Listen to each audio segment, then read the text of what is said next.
Tchaikovsky's 1878 opera Eugene Onegin is based on Pushkin's verse novel of the same name.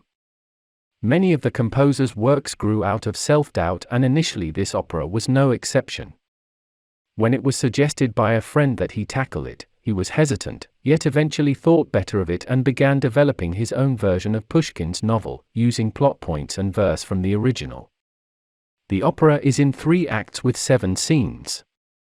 Very simply, it is the story of a young entitled and privileged dandy, Eugen Onegin, who meets and rejects in a most patronizing and condescending way a young diamond-in-the-rough country girl, Tatyana, who professes her love for him. The second act fleshes out Onegin's character. At a ball, he flirts with the beloved of his best friend Lensky. Out of jealousy, Lensky challenges Onegin to a duel that proves fatal to the hapless friend. Act 3, taking place a few years later, features Eugene as a lonely embittered man who has attempted to assuage his guilt over Lensky's death by traveling abroad. He professes himself to be a hollow man without friends or love. As luck would have it, Prince Gremin enters the restaurant, with a lovely, now polished Tatyana on his arm. This reignites Onegin's passions and he tries to seduce Tatyana to no avail. As he leaves her room, he is even a more broken man. Opera Omaha's production takes place in some undefined modern era, and the costumes fairly simple. For example, Onegin always appears in a tuxedo, either with coat on or coat off.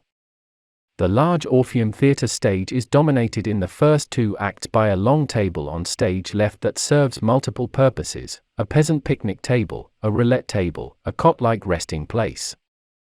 On stage right there is a bedroom where the adult Tatyana reminisces about her tumultuous relationship with Onegin. In the third act, a supper club with multiple round tables dominates the stage. In the final scene, Tatyana's room is duplicated left and right, one for the older reminiscing woman and the other for the content of those memories. Lauren Michel played Tatyana. She has a strong soprano that is clear and direct, with an occasional nasal quality in the upper registers. She is quite convincing both as the simple peasant girl and the polished princess. Her stamina during the long "Have You Not Heard" aria was impressive. Brenda Crawley played the older, reminiscing Tatyana. This is a non-singing role that mostly serves to underscore the emotions of a scene through pantomime. Baritone Alexander Elliott played Onegin. He had just the right amount of smarminess to portray the arrogant yet ultimately defeated anti-hero. His voice was powerful and he has an impressive stage presence. Tenor Scott Quinn sang the role of best friend Lensky.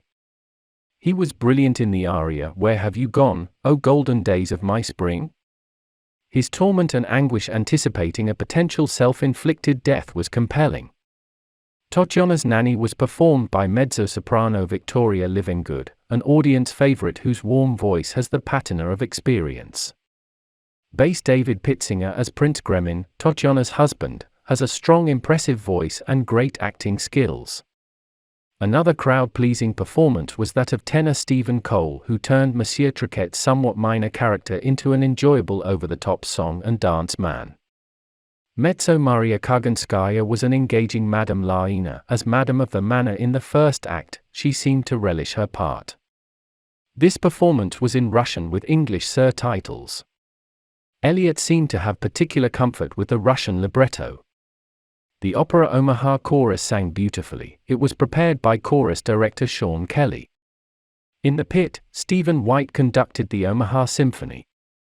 The orchestra was spectacular, providing a transparency to Tchaikovsky's music that revealed the composer's skill with orchestration. The famous polonaise and waltz sequences nicely showcased the musicality of the orchestra. The symphony never overpowered the singers, a tribute to Maestro White. Credit must be given to director Rosetta Cucci, who produced a powerful and emotion-filled production, with great singing and acting. Overall, this was a high-quality, emotionally charged production of Tchaikovsky's most popular opera. Congratulations to all.